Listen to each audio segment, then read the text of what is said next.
All right, sorry about that. I got my old phone and storage is full because I've been doing these videos for a while.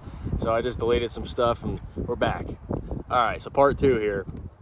I was talking about work camping. So basically, a lot of these places that you're gonna get into with this kind of work, you're gonna be there for 6 months. They're usually going to provide you with your basic stuff for a camper, your propane, water, electricity, septic, and then you're going to be responsible for your own food and stuff like usual. But a lot of the time it's seasonal work. They still give you a W-2, so it's taxable and such. They're not going to pay a lot typically, depending on the place. Most of the places they're gonna try to get you to pay for your site, which is a dumb move in my opinion. If you pay for your site, you're typically paying more than the average customer would. So it's just not economical. So you want a place that is going to pay for everything, your site that is, and still pay you a wage. So you're going to make less money typically than most, depending on the state, obviously, because the minimum wage is going to change as well. And that's kind of how it goes. A lot of these states will go off, or a lot of these jobs, I mean, will go off of the state's minimum wage.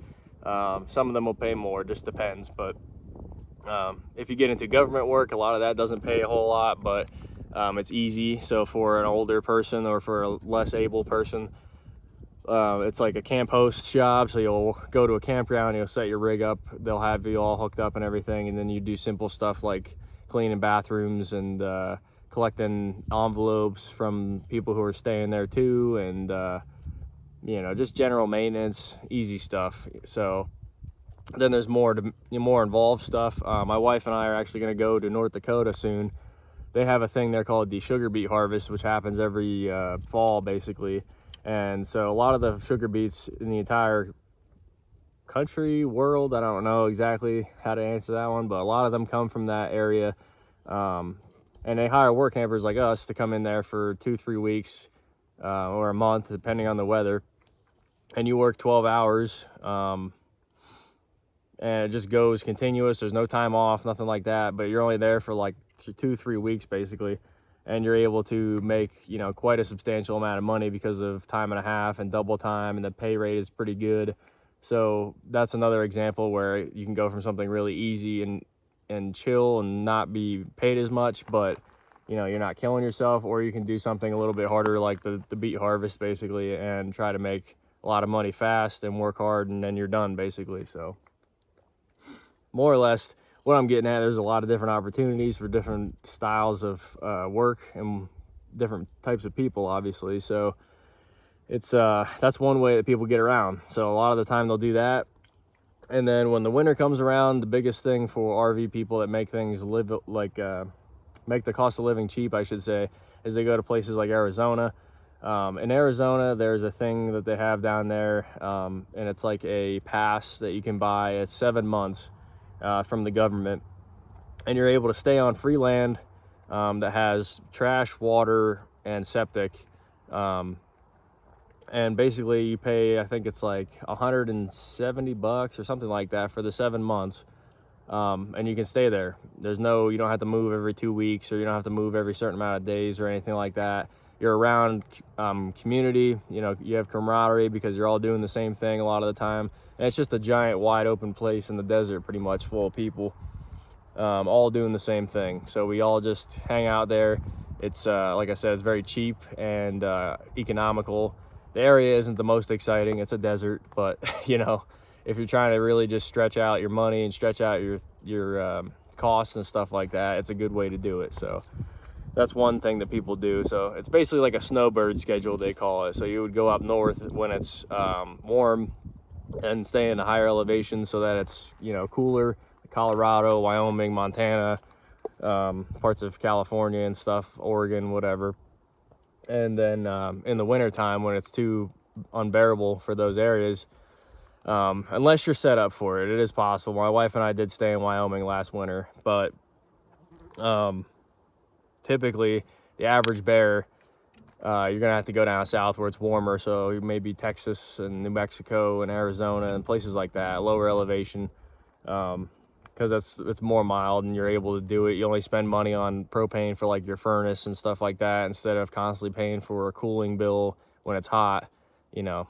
Anyway, basically, so you move with the weather. So that's why it's part of why I say it's like a nomad lifestyle, is because you're moving with the weather, you're moving with the opportunity, and yeah, you're just basically immersed in the nature a lot. So modern nomad.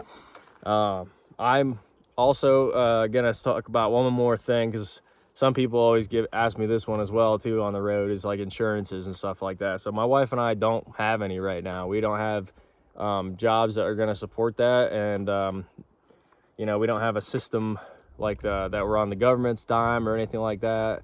So there are ways of doing it, and if you are retired, obviously you're going to have your own health care. If you were ex-military, or if you're gonna pay for you know, your own health insurance, that's something you got to factor in with your cost of living, of course. But my wife and I, being in our 20s, we don't, you know, we're not invincible. However, we're very careful, and we also take our time with everything and be careful as much as we can, so that, you know, we're not risking our lives or our wallets basically either. You know, so it's another thing to consider. But I think it works good at a sweet spot. Probably in your 30s, if you can work remotely, it works really good for people. And you got to spend money on like Starlink or whatever though for internet, so that's another thing. But we're kind of in between. But me and my wife like to work with our hands. We're blue collar people, we always have been. So the things that we like to do for money, you know, it's all boots on the ground basically. And we'll just ride this out for a little while longer until, you know, we find some place we really love and maybe we want to put some roots down. But anyway, I'm gonna, I think, wrap this up. Thanks for watching. If you have, this is totally out of my normal EDC stuff. Not to say I'm not doing that anymore. Still rocking my McNees. Still got some leather work on me. Let's see here. Got me some Richter leather today, the old USA slip. I almost dropped my water. Hold on. Let's see, I'll hang that there. Yep, got me some Richter leather, all covered in water now. And of course, my old GEC 86 on me as well. So anyway, I'm gonna be doing a mix of tools probably, and gear, nomad lifestyle stuff probably, and just kind of go from there. That's the idea, at least. So anyway, stick around, and if you're enjoying this content, then come on back, like the videos if you haven't yet, and subscribe down below if you want to see more. Comment down below, let me know what you think about the nomad lifestyle, or if you've done it or know somebody who's done it or want to do it. Yeah, all right, I'm gonna wrap this up. This is Doggone signing out.